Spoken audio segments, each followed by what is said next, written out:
Welcome to Special Guest Thursdays, where real voices bring real stories to life. This ain't just an interview. This is a spotlight on those making moves. Different paths, different struggles, different wins. But one thing in common, they showed up and leveled up. We're sitting down with leaders, creators, and game changers to talk pressure, purpose, and the mindset behind the grind. No scripts, no filters, just real. Because every guest brings gems, and every story brings power. This is the Final Boss Podcast, and this is Special Guest Thursdays. Tap in and tune up.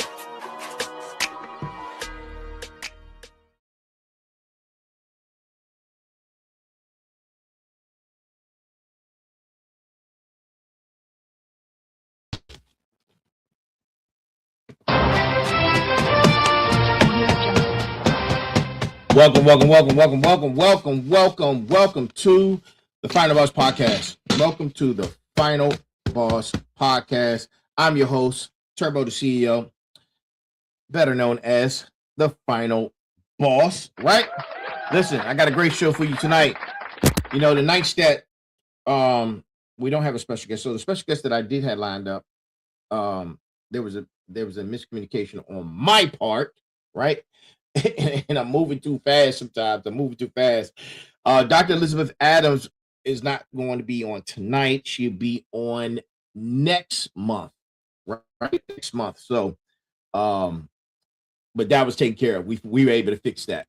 It was a small scheduling issue, and I was able to take care of it. And that was definitely that was my bad.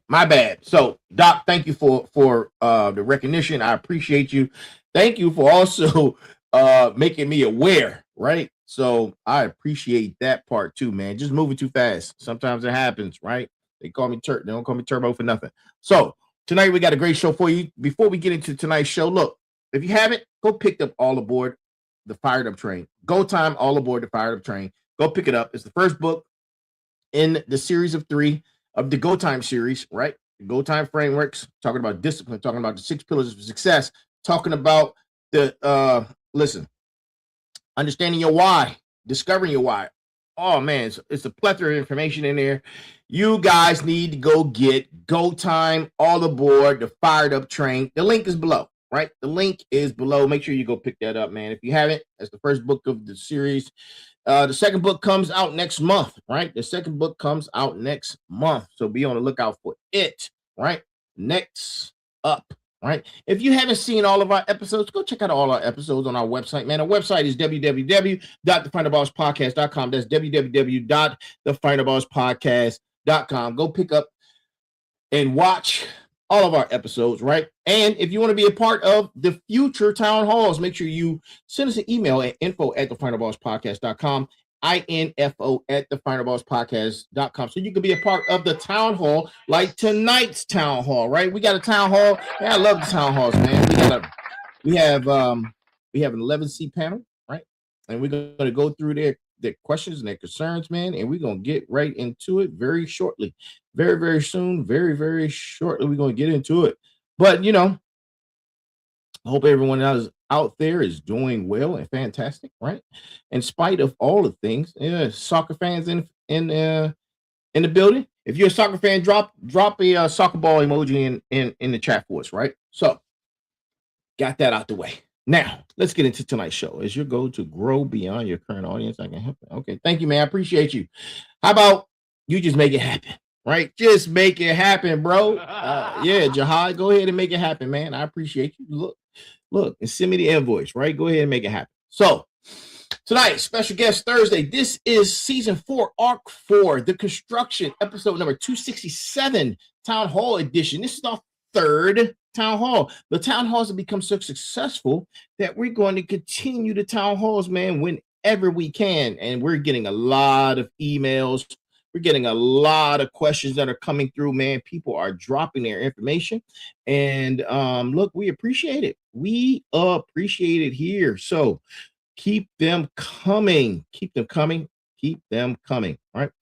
Look, season 5 is around the corner. Season 5, The Harvest, starts at episode number 300.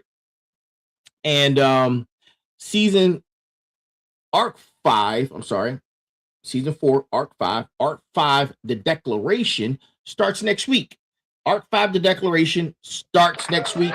The Declaration is going to send us off into The Harvest, season 5, episode 300, right? We got a lot of big changes coming, man. We have a lot of big changes that are coming, that are over the horizon. I'm super excited about them, man. And, you know, we are here.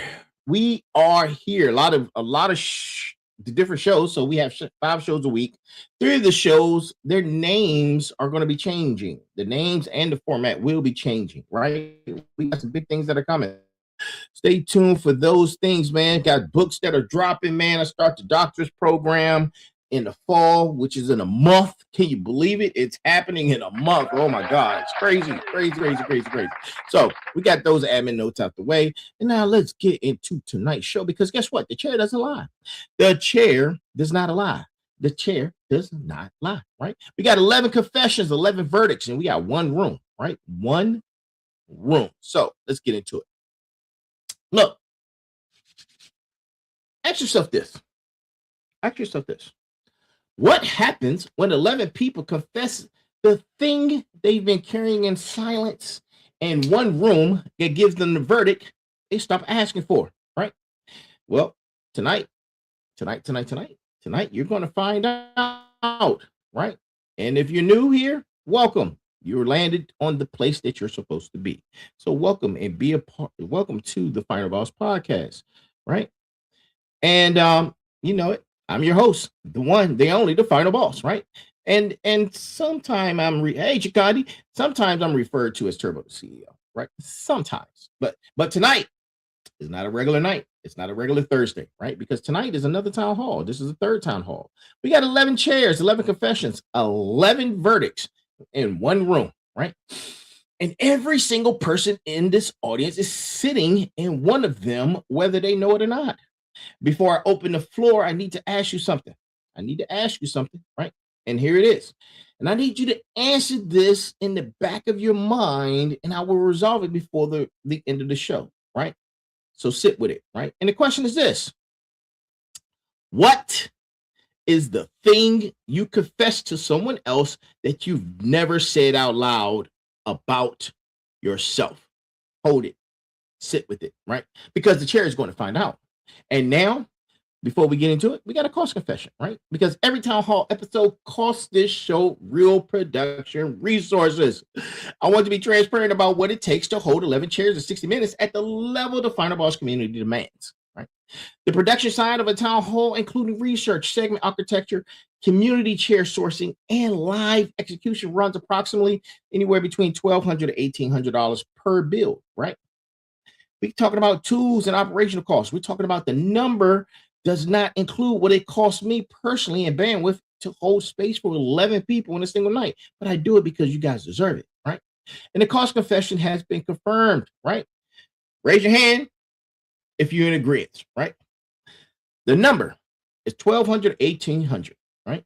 I am the Final Boss, and this is what this show actually costs. Now, Season 4, Arc 4, the construction begins right here, right now. And listen, this arc is not about inspiration. Don't get it twisted. It's not about inspiration. This arc is about building an actual structure while the noise is loudest around you.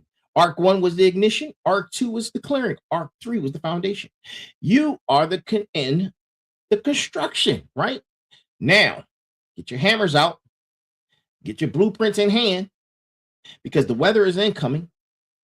A new El Nino is on its way, right? And we're going to get into it, man. We're going to get into it, right? Because the town hall is the construction in its purest form. And we do not build in isolation. We build in community. And that is what tonight is actually all about, right? 11 cheers were submitted. 11 confessions were received. 11 verdicts will be delivered. And here's how it works, right? For those who are new. I see some new faces in here, right? Here's how it works. Every chair is a person. Every person submitted is a real confession, not a question, a confession. The kind you say at a 9 p.m. on a weekday when the session ended on the interview collapsed, or the mirror is the only thing left in the room, right? Look, yes, I do not handle confessions with comfort. I handle them with precision. And I'm going to tell you exactly what is actually wrong, what the system under the system is, and what the move is tonight, right? We're going to give you the uncomfortable verdict, and we're going to do it in a few moments, right? Because the reason you cannot solve the problem is because you're calling it by the wrong name. Tonight, we're going to rename it. The open loop is resolved. The thing you confess to someone else that you've never said out loud about yourself is exactly what the chair will call tonight. One of these 11 chairs is yours. Look, grab your notebooks, grab your pens, grab your paper, grab your phones. It is time to get into session, right? We got 11 chairs, and let's begin. But before we do that, the official brass tacks, right? Because, and the brass tacks is coming from yours truly, right? It's coming from yours truly. So here it is, brass tacks. The system does not fall or fail you on accident. It fails you by design. The question is whether you are willing to stop asking it for permission to survive. That's our brass tacks of the evening, right? Smarts, final bosses, motivators, warriors, it is time to lock in, right? So it is time to lock in. 4 businesses, 8 years. Every one of them collapsed at the exact same moment in the build. Marcus doesn't know why yet, but you might, right? So Marcus is in the first chair. Marcus, we're going to call him Marcus T, right? He's 41 years old, serial entrepreneur, 4 business attempts in 8 years, currently rebuilding from his most recent closure, right? Submitted his confession on Wednesday at 11:47 p.m. after closing the books on attempt number 4, right? Marcus's confession is this. He said, I keep starting over. Every time I get close, something collapses. Am I broken or is the system broken? And does it matter? Well, Marcus, my guy, I'm here to tell you. Marcus, that question at the end is the whole entire answer, right? And you already know. And here's your verdict. Listen, brother. You aren't broken. You are, for all intents and purposes, are unfinished. And there's a difference. Broken things stop. Unfinished things restart. The restart is not the failure. The restart without changing the blueprint is. When the show is over, I need you to go back on YouTube and screenshot that, right?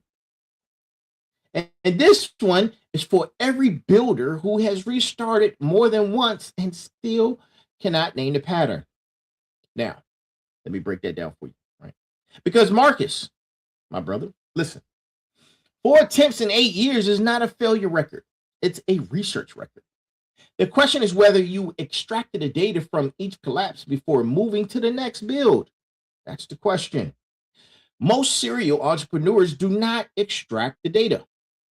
They survive the collapse, recover emotionally, build hope on top of the grief, and start again with the same underlying architecture, right?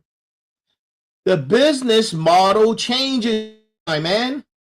The name changes. The structural problem stays the same, right? And before you attempt number 5, you audit the 4 collapses, not emotionally, but structurally, right? Write the point of failure for each one. Be very, very, very specific. Not my cash ran out, right? Because cash running out is the system, or the symptom, I should say. What decision caused the cash to run out?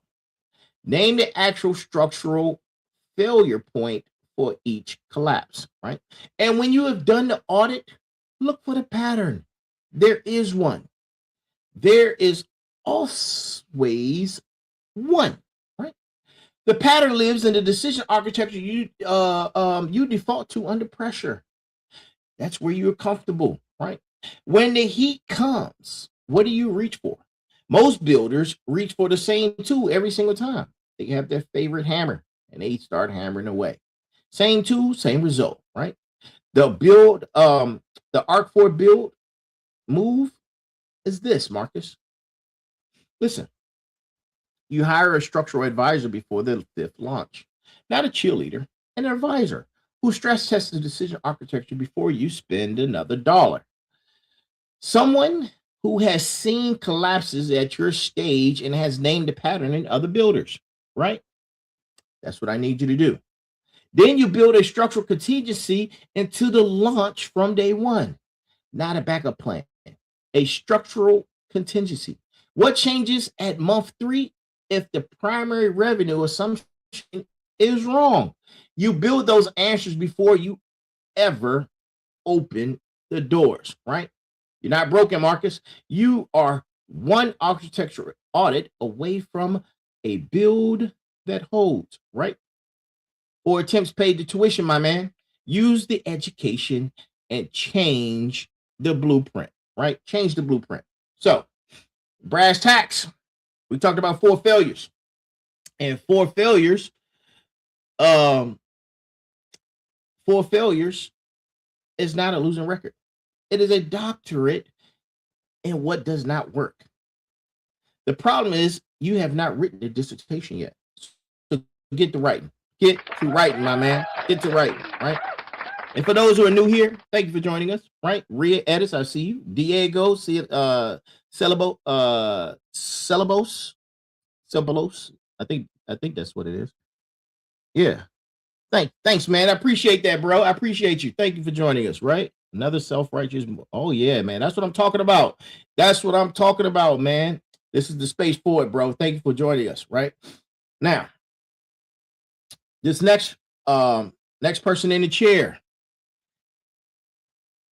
Next person in the chair, right? She left the 6-figure salary. She started building. Her family was not said one thing supportive to her in 14 months.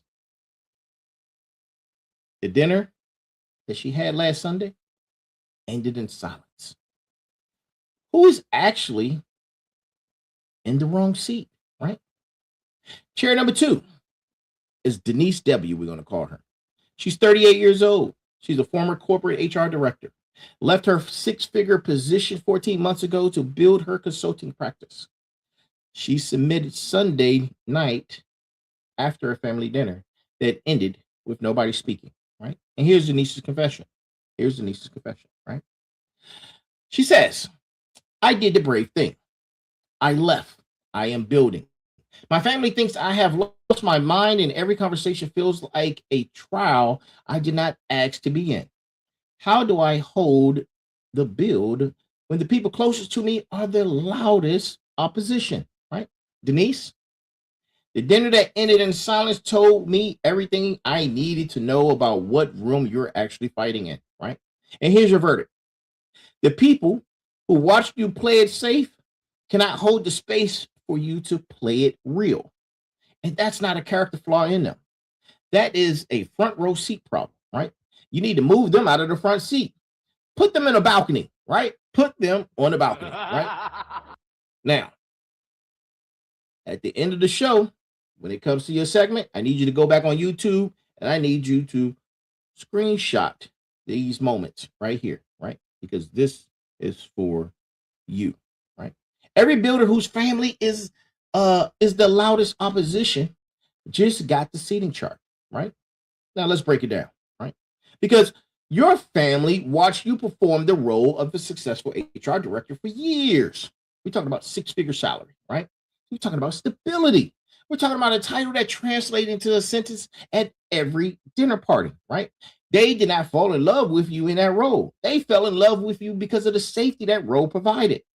When you left, you removed the safety from their front row view.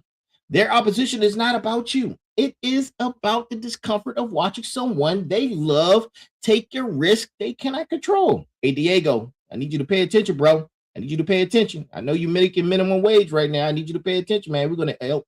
We're gonna help you up, bro. We're gonna help you up, right? Listen, the breakdown, right? The breakdown. Stop trying to convert them in real time, right? Conversion happens through evidence, not explanation. Every time you sit at the table and defend a decision you made 14 months ago, you are calling the court into session. Stop calling the court, right? Stop calling the court. I need you to change the information flow. You do not owe them a monthly update on the build. You owe them the relationship. The relationship and the business are separate, right? Keep it separate. Keep them separate, right? Release the expectation that they will understand before the evidence is visible, right? I need you to build your front row from people who understand the risk you are inside of right now. I need you to talk to some other consultants that are in transition. I need you to talk to business owners in the next 18 months ahead of where you are, right? I need you to see people who paid to be in the room, not people who got the seat by proximity, right? Like my man Diego. He's sitting here because he's sitting there in proximity, right? That's all he has, right? That's why he's on here doing what he's doing. Thank you, brother. I appreciate you. Thank you for joining us, right? 14 months. 14 months in is the construction phase, right? Everything looks unfinished because it is. Your family sees the lumber on the ground. They see the slab. They see the construction. They see the rebar. They do not see the blueprint. They don't see the vision. Stop showing people the lumber. Show them the finished room. Show them the lobby, right? Show them the lobby, right? Look, you can only build your way there. Stop holding court. Start laying bricks, right? Motivators, drop a house emoji right now if somebody you love is sitting in the wrong seat. Sitting in the wrong seat, right? Drop the house emoji, right? Now, next up is Jerome K, right? Jerome K. He's part of the smarts community, right? And he says, I'm the smartest person in the room and I'm still broke. That sounds familiar. I think we had one of those on the last town hall, right? Everybody's the smartest person in the room, right? Jerome, he has a PhD in economics. Oh, that dude, he's smart. He's smart. He's a published researcher. He's a department advisor. And he's only making this, well, he's making $67,000 a year, right? Be grateful, Jerome. Be grateful, my man, right? And Jerome asked me to find a fatal flaw tonight. And I found it in the first sentence of his confession, right? And here it is, right? So here we are. Chair number 3, Jerome K, 44 years old, PhD in economics, published researcher, university department advisor, makes $67,000 a year. Submitted his confession on Thursday at 2:15 a.m., right? And I guess what? I was up. Believe it or not, I was up, right? Reading your emails. Jerome's confession is here, right? He says, I am literally the smartest person in every room I walk into, and I'm still broke. There has to be a fatal flaw somewhere. I need you to find it. Well, I'm no expert, but I'm going to do what I can, right? Number 1, go get Go Time, All Aboard the Fired Up Train, my first book. Go get that, right? Use that as a reference and a resource to help you out, right? Go get Go Time, All Aboard the Fired Up Train. That's number 1, Jerome. I see you. I see you in the building. Okay. Jerome, you asked me to find a fatal flaw. That is the most academically honest thing you have said in this email that I read, right? And here's something for you, right? Here's the verdict. Intelligence optimized for validation will always outperform intelligence optimized for income. There are dumb people making a lot of money, Jerome. Hella dumb people making a lot of money, right? Intelligence doesn't equate to income, right?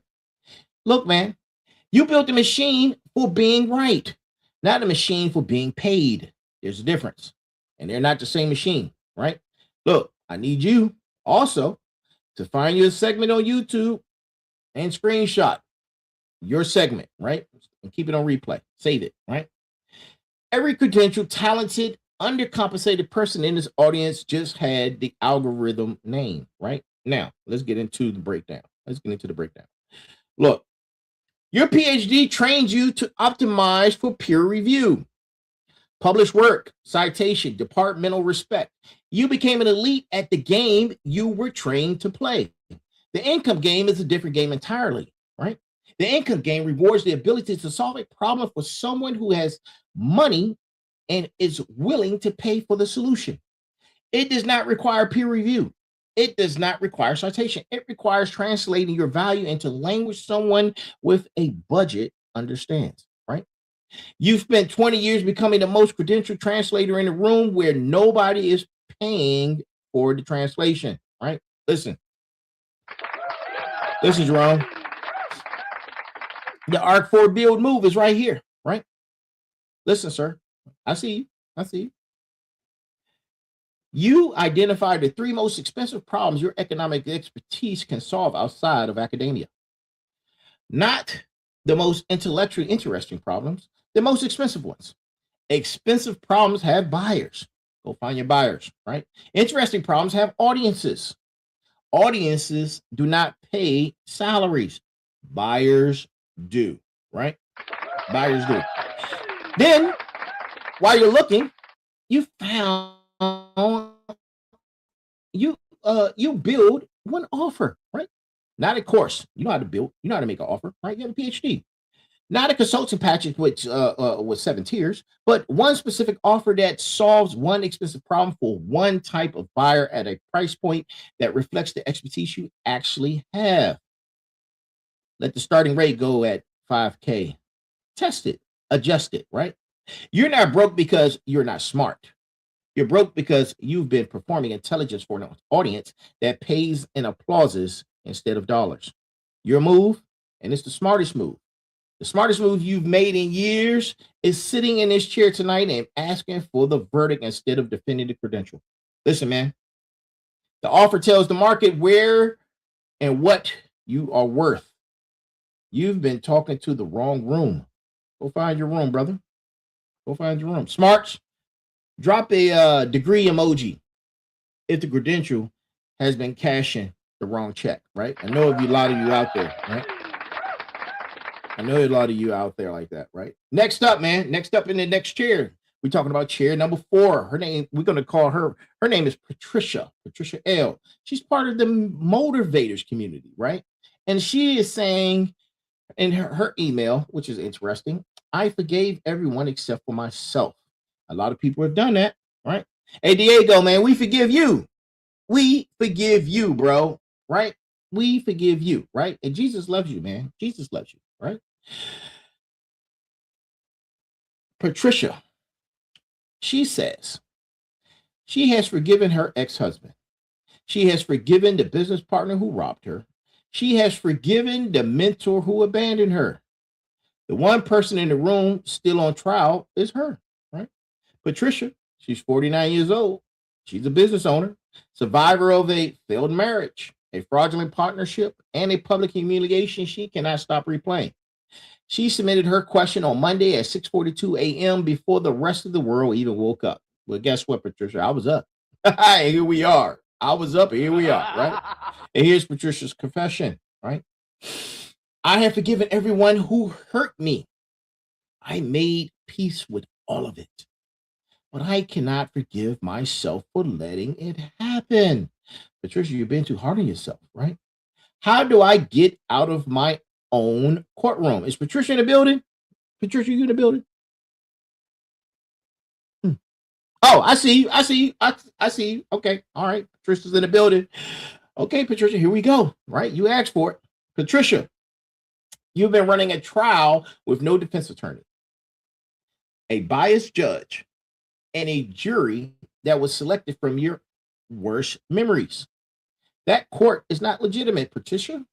It never was legitimate. And here's the verdict why. Because forgiving others without forgiving yourself is not spiritual maturity. It is just relocation. You moved the punishment from them to you and called it healing. That is definitely not healing, right? That, my friends, is reassignment, right? I need you to find your segment on this episode and screenshot, record, do whatever you have to do so you can keep it on replay, right? Because every person in this room has forgiven everyone except the face in the mirror that just got the verdict. And here's the breakdown, right? Here's the breakdown. Here is what self-prosecution is actually protecting, right? If you are still guilty, the event still made sense. If it was your fault, then the world is still a place where good decisions prevent bad outcomes. Your brain is holding you guilty because it was more comfortable to be guilty than to accept that you made reasonable decisions and got hurt anyway. That's the real terror. No guilt, but randomness. The possibility that you did nothing wrong and it still happened. Patricia? Yes, I know. Here's your move. You write the defense. Like literally. I need you to sit down and write the strongest possible defense of every decision you ever made, right? Not the outcome, the decision, based on the information you had at the time you made it. Then you read it in a room when someone you trust is sitting along with. Don't read it alone. Right? The self-prosecution happened in private. The acquittal has to happen in public, right? And the second move, you set a statute of limitations on the trial. Let's talk today. You name the date the courtroom closes. You do not have to be done processing. You just have to close the court, right? Forgiveness of self is not absolution. It is a decision to stop prosecuting a case that was never going to produce a direct or different verdict, right? Listen, this court is adjourned, right? This court is adjourned. Patricia, and you are free. Go hold court, man. Go hold court, right? Listen, self-punishment is not a penance. It is procrastination. You're not staying guilty to make it right. You're staying guilty to avoid moving. Motivators, drop the tables right now. Drop the table emojis right now, right? If you've been your own toughest prosecutor, right? Do that, right? So, next up, thank you, Patricia. Next up, this is David R. He comes from the Warriors community, right? And David says, oh man, I remember this one. Whew. David says, I'm sober, but I am not free. Well, David, thank you for sharing. Thank you for being a part of the show. And I see you with your hand raised. Thank you. Right?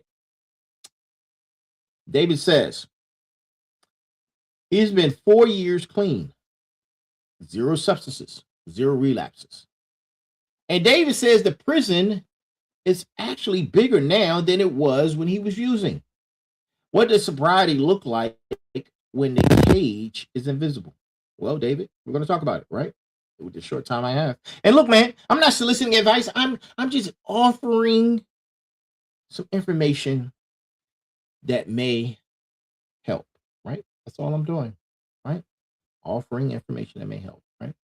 David R, who's 36 years old. He's in 4 years in recovery. He has a steady job, stable housing, no relapses. He submitted his question Tuesday after therapy session where he could not explain why he still feels trapped, right? And here's David's confession, right? David says, I got sober. I did everything right. And I've been clean for 4 years. But I do not feel free. I feel like I traded one prison for a quieter one. How do I find actual freedom inside sobriety? David, Your therapist could not name the cage because the cage does not show up in clinical language. But it shows up tonight, and it shows up right here in this chair. So let's get into it, right? And here's your verdict. Because sobriety removes the substance. It does not remove the architecture the substance was built to manage. You stop the medication. You did not fix what the medication was treating. The quiet prison is the original wound, right? And I need you to go find your segment on this episode too, man. Screenshot and record it so you can keep it on replay, right? Because every person in recovery who has hit years of clean time and still does not feel free just got the diagnosis, right? And here's your breakdown, right? Listen, the substance was never the problem. The substance was never the problem. The substance was the solution to a problem that existed before the substance did. 4 years cleaned means 4 years of living with the original problem, unmanaged and unnamed, in a room with no chemical buffer between you and it. The freedom you are looking for is not on the other side of sobriety.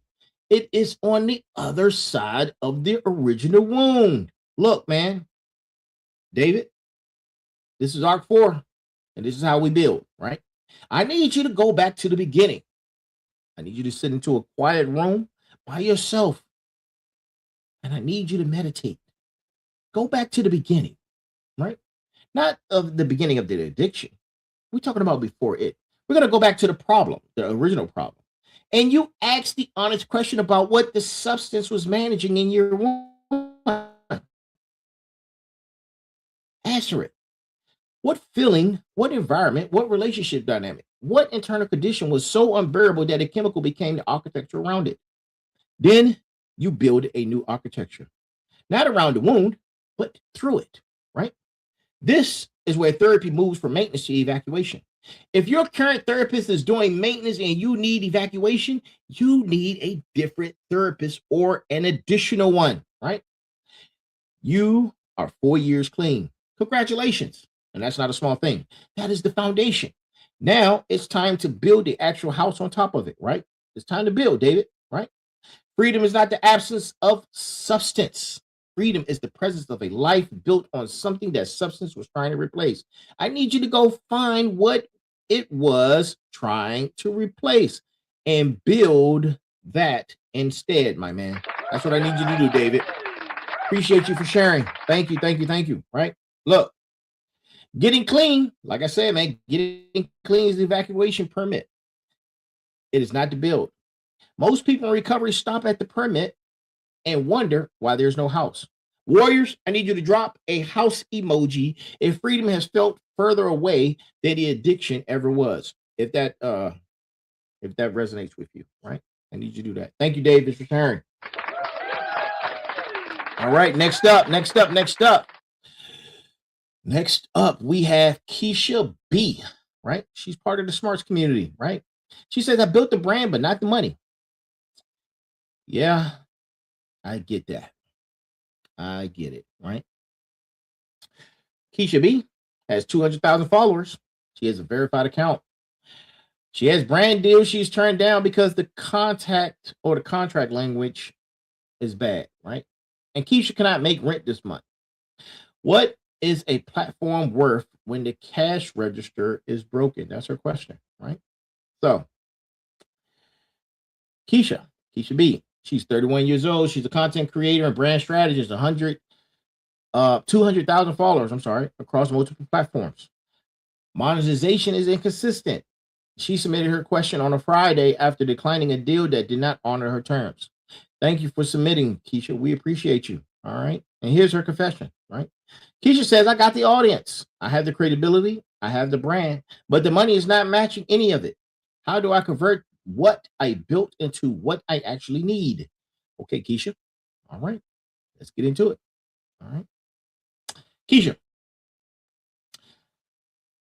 The gap between your platform and your income is not a marketing problem. It is a structural problem. And it is one specific structural problem. And here's your verdict, right? Because an audience that watches you is not an audience that buys from you. You have to build a media asset and call it a business. A business has a revenue architecture. A media asset has a distribution architecture, right? You are missing the revenue half, right? It's time to go build, right? And I need you to go find your episode in this segment on YouTube, like all the others, and record it so you can have it on replay, right? Because every creator with a real following and an inconsistent bank account just got the diagnosis, right? And here's the breakdown. Because 200,000 followers is real leverage. The problem is leverage requires a fulcrum. Your fulcrum is the monetization structure. And right now you are operating with brand deals as your primary revenue channel. But brand deals are the most volatile, most dependent, most relationship fragile form of creator income that exists. I need you to have an algorithm shift. Just one, right? One controversial post, one brand that pivots its strategy, and the deal stops, right? You need 3 revenue channels that you own, not channels that are dependent on whether a brand approves you this quarter or not, right? And I got some options for you, right? I got some options for you. Channel number 1, let's do a direct offer to your audience, right?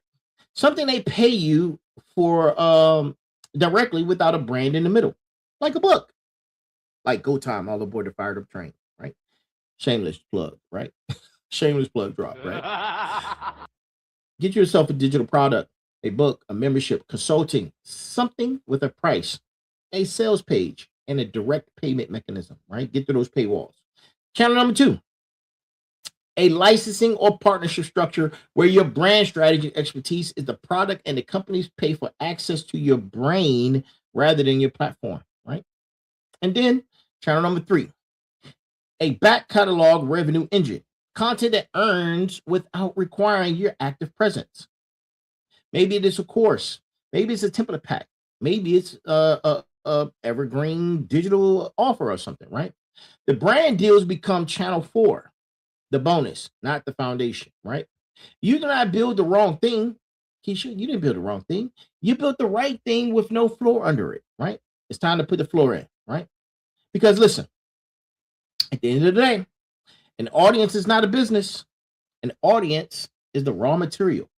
The business is the architecture you build to convert the attention into outcome or income, I should say, right? Smarts, drop the money bag if the platform is real, but the revenue architecture is missing. I know a lot of you are going through that right now, man. I see a lot of those emails. All right. Everybody's concerned about the money. They got the following, the platform, but no money. I get it. Now, thank you, Keisha, for sharing, right? Next up, we have Camille D. She's part of the motivators community, right? She said, I built everybody else. A lot of motivators do, right? And here is Camille, right? Camille says she has 87 clients, active clients. One of them just closed on a $200,000 contract from a session Camille ran this week. Well, congratulations. Camille could not afford her own therapy appointment that same day. The best builder in the room has no contractor on her own job site. Well, thank you for sharing, Camille. Camille D, she's young, man, 28 years old. Thank you for sharing. She's a coach and a mentor. Great. That's great stuff, man. Great stuff. She has 87 active clients, and she sent her question in on Monday at 9:11 p.m. after the client closed on a $200,000 contract, and she could not even afford her therapy appointment that week, right? And here's Camille's confession. She says, I help everybody else win. My own life is in pieces. Why am I better at other people's bills than my own? Well, Camille, that verdict, or this verdict, I should say, is going to land in the part of you that has been protecting the answer for years, right? And here's your verdict. You cannot be the architect on someone else's house and the demolition crew on your own and call that ministry. That is martyrdom. Stop confusing them, right? I need you to go find your segment on this episode and save it, right? So you can keep it on replay. And this right here is for every coach, every mentor, every healer, every therapist, every advisor, and every pastor who's watching, right? Here's the breakdown. Camille, there are two reasons you are better at your clients' bills than your own. Reason number one is the distance. When you work on a client's bill, you have professional distance. You can see the structural problems. You can see the load bearing decisions. You can see the wiring underneath the drywall. You have no distance from your own life. You are inside the structure. You cannot see the walls because you are leaning on them. And here's reason number two, right? Reason number two is the permission. Your client gave you permission to be honest. They paid for it. They signed up for it. You, yes, you, Camille. You have not given yourself that permission. You are not paying. You aren't a paying client, right? You are not a paying client, right? Of yourself, anyway. And that's not a character flaw. That is a structural problem, and it can be solved very easily, right? The solve, here it is. Camille, you need to hire your own coach, and you already know this, right? We talked about this. Not somebody cheaper than you, right? Somebody more expensive than you. You don't have to pay the cost to be the boss. The premium creates the distance and the permission at the same time. Then you cut the roster in half and double the price per client. Use the recovered hours on your own on your own build, right? Watch what happens to both client outcomes in your own structure inside of 90 days. You're not failing at life. You are failing at boundary architecture inside a service-based identity that was never designed to hold this much input without an output channel. Open the output channel, pay the coach, cut the roster, build the wall. The architect deserves a house too, right? Look, the helper who would not be helped is not humble. They are hiding. You cannot pour from a vessel you refuse to fill. Motivators? Motivators? Where my motivators at? Where are my motivators, right? Drop a laptop emoji if you've been building everybody else's house, right? Drop a laptop emoji. Now, thank you, Camille. Appreciate you. Man, next up, oh man, we got a veteran. Woo, we got a warrior. Here we go. We got specialist Aisha M. That's what we're gonna call her. She's part of the Warriors community, right? And she says the war was waiting right here. A lot of my veterans' letters and emails that I see have the similar tone, right? And Aisha says this. Aisha served. She survived. She came home. And 9 months after ETS, Specialist Aisha M says the real war is the one nobody gave her a briefing for, right? Tonight she gets the brief. It's going to be short, but here it is. Specialist Aisha M, 27 years old, recent Army veteran, ETS 9 months ago. And she sent her question on a Tuesday afternoon after a job interview that ended badly, right? Here's Aisha's confession. Aisha says, I served. I came home. Nobody told me the real war was waiting for me there. How do I build through a war I do not have words for, right? That's Aisha's confession. Thank you for sharing, Aisha. Aisha, she's a specialist. She was part of the E4 Mafia, right? E4 Mafia. We love you guys, right? I've been waiting to answer a question like this from a junior enlisted vet for years. So I'm going to give you the version I wish somebody had given me when I came back from OEF 3, OEF 4, right? And here's the verdict. The war did not follow you home. The war was always at home. You just left to learn how to survive it. I need you to go find your episode and your segment on this particular episode and record it so you can have it on replay, right? because this one is for every young vet in transition watching tonight, right? Watching tonight. And here's the truth, Aisha. The military taught you how to function inside a system that where rules were explicit. The chain of command was visible, the mission was named, and the threats were identified. Then you ETS'd, right? Now you are in a civilian system where the rules are hidden. The chain of command is invisible, the mission is unidentified, and the threats are unidentified. Right? That is the war. Yes, you do not have words for it because it does not have a name. It is the war against unstructured ambiguity, right? The war against systems that pretend to be merit-based and run on networks you were never invited to. The war against employers who put veteran friendly on the posting and have no idea what a veteran actually brings. That is the war. It is real, and you are not crazy. You, Aisha, are accurate, right? Now, there's a couple moves for you, right? I need you to go out here and find your people, right? It's something I tell my vets all the time. Go find your people, right? Go find other young vets, especially women vets within 24 months of ETS. There's Team Red, White, and Blue. There's Mission Communities. There's Bunker Labs.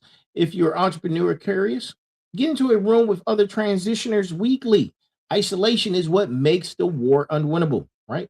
And then there's move number 2. Use your benefits aggressively. VA healthcare, VA mental health, GI Bill, VRNE, right?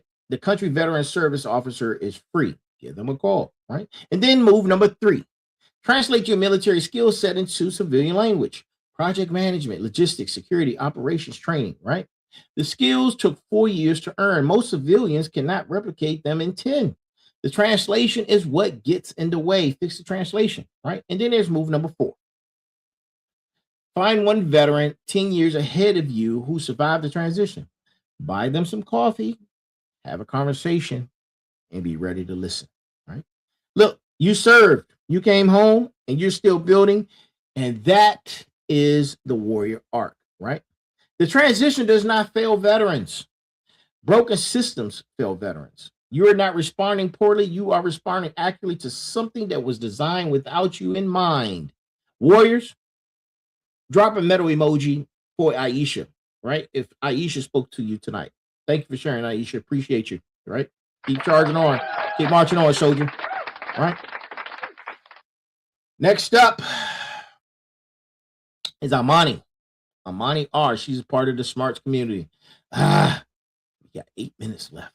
I don't know if I'm going to get through all of them, but wherever we stop, we're going to pick back up on the next town hall, right? So let me give you guys that disclaimer, right? We got Amani R, right? She's Smarts. Amani says she was promoted out of my gift. We're going to see what that means, right?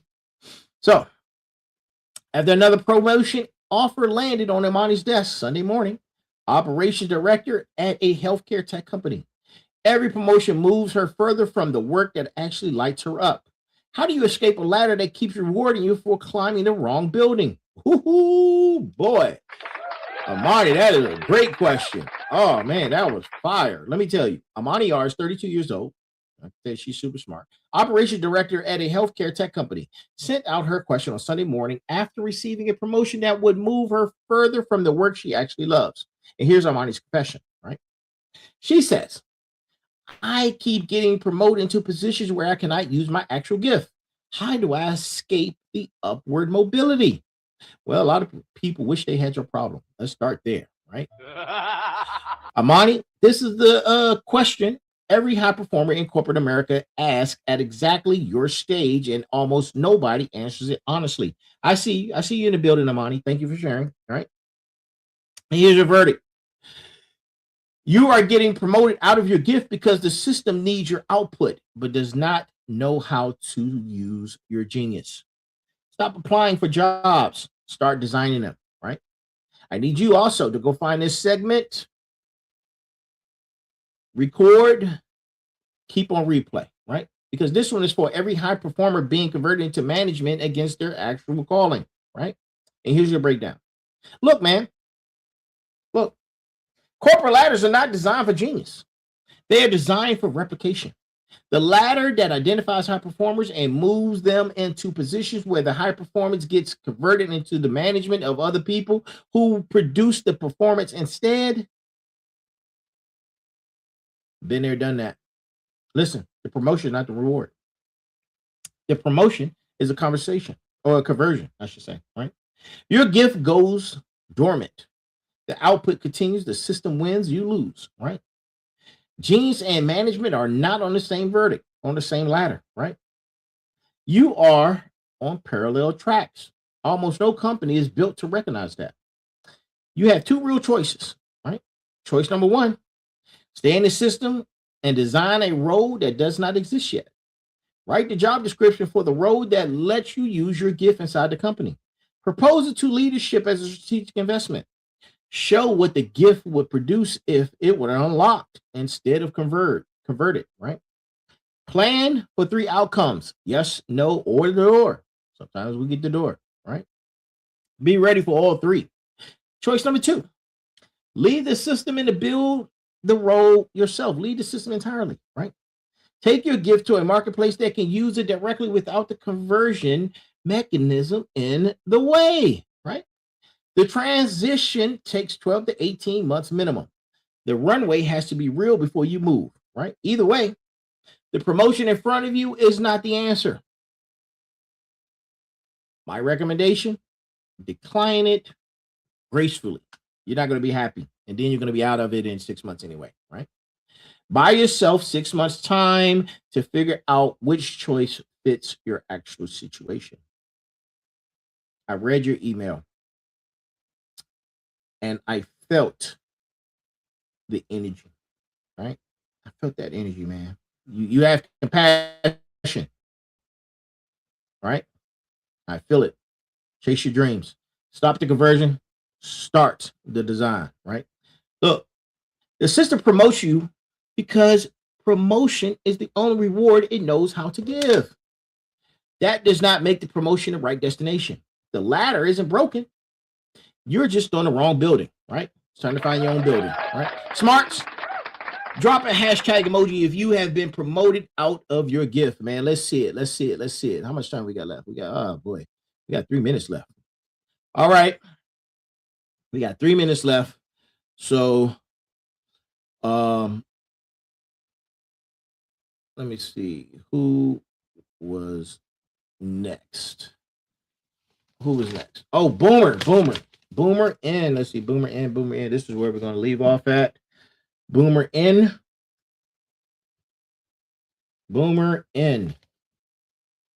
All right. That's a Boomer in. Like Boomer Sons. I think I had somebody else on here named Boomer. Is Boomer a popular name? That's interesting. I guess it is. I think somebody else was on here named Boomer as well. Boomer, we're going to pick back up on the next town hall, man. We're going to get you on the next town hall.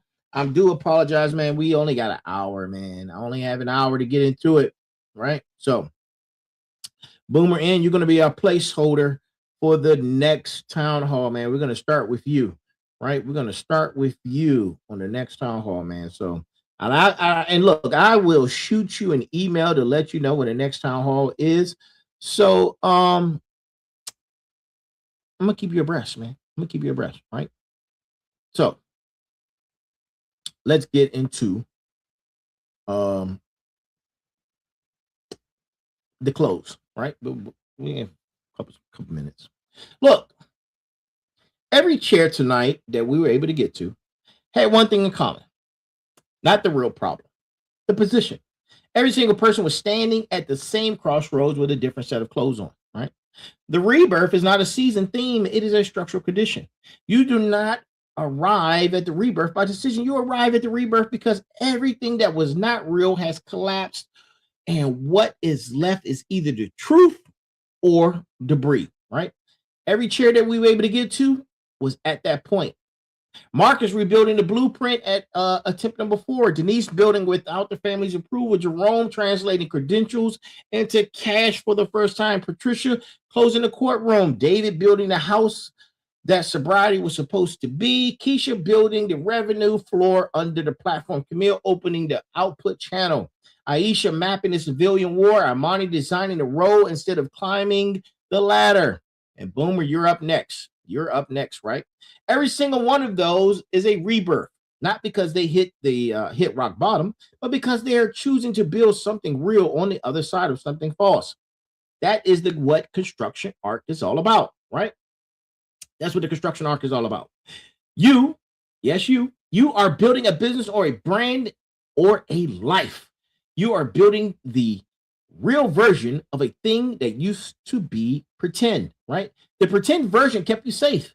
The real version is what you were born to produce. It's time to start producing, right? Find a boss community, find a bosses who have been with this show since the early numbers, the motivators who needed the verdict tonight, the warriors who showed up in uniform and are still fighting in civilian clothes, the smarts who have the intelligence and the need for the architecture. This is your room. Every Thursday at 9 p.m. Eastern time, the chair is always open. The verdict is always honest. The build is always real. Look, for my vets community, I need you to take these notes, right?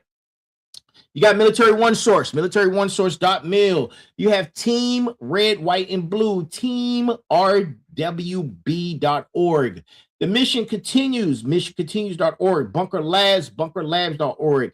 VA benefits, va.gov, right? County Veteran Service Officer, find yours at nacvso.org. For more info, go to ESOP at nceo.org. There are recovery sources out there if you need recovery, if you've been struggling with abuse from substances. And one of those recovery resources are samhsa.gov #find-help, right? Listen, the rebirth is not a comeback. A comeback implies you lost. The rebirth is the reveal. You've never gone.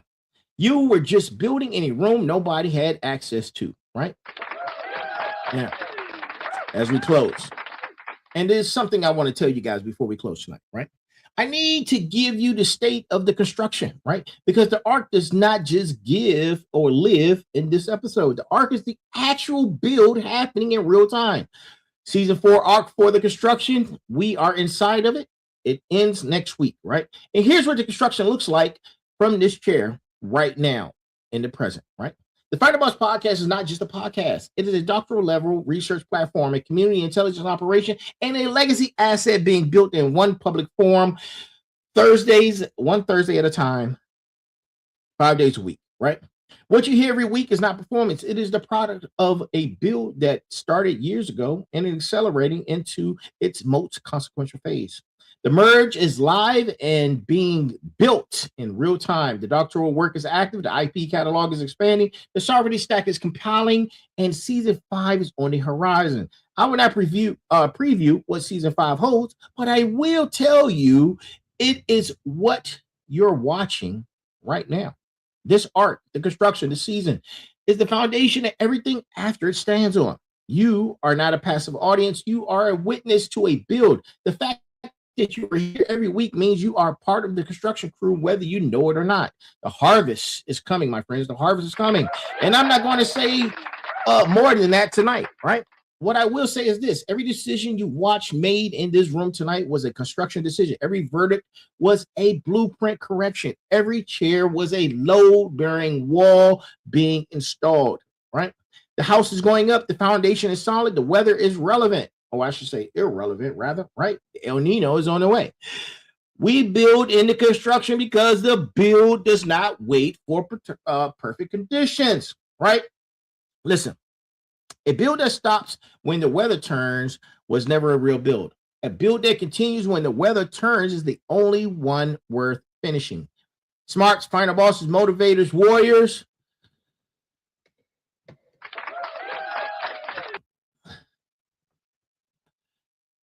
$11 chairs, right? Well, we only got to 10. So it was one room. And this is the close, right? This is the close. You came in tonight carrying something. The chair was designed to name it, diagnose it, and hand you the move. That is all this show has ever been. Not motivation, not inspiration, not content, a verdict, a blueprint, a move. The final boss does not give you a feeling to chase. The final boss gives you an architecture to build. 11 people sat in a chair tonight. We got to 10. And every single one of them walked in with a confession and a silence and a question that they did not know how to finish. The chair finished it. That is what this room is for. To every motivator who needed the permission to stop running the trial, you are acquitted. It's time to build. To every warrior who's been fighting a war with no name, the brief has been delivered. It's time to move. To every smarts who's been playing the wrong game with a first-class mind, the table changed. It's time to sit at the new table. Sit at the right one, right? And to every final boss in the room who has been in the construction phase longer than it was supposed to take, the build is still standing, and that, my friends, is the verdict. I am the final boss. This has been the Final Boss Podcast. I am your host. This is Special Guest Thursday, Season 4, Arc for the Construction, episode number 267, Town Hall number 3. The chair is clear. The build continues. Y'all have a great one. This concludes tonight's show. But as always, right? There's a heavier pain that comes with discipline, but there's an even heavier pain that comes with regret. And if I don't see you, good morning, good afternoon, good evening, and good night. That is our show, right? Look, I am here. We are here. Be balanced, be equal, be smart. Thank you for tuning in. Thank you, everyone, for sending in your questions, your concerns, and your emails, man. Keep them coming. If you want to be a part of the town hall, man, send it to us at info@thefinalbosspodcast. Send it to us right now at info@thefinalbosspodcast.com. And if this show resonated with you, like, share, subscribe. Like, share, subscribe. Don't be a gatekeeper. Like, share, subscribe to information, right? That's all I have. Too easy, too simple. Keep it the KISS method, man. If you don't know what the KISS method is, keep it simple, stupid, right? KISS. Keep it simple, stupid. Y'all have a great night. Ha ha.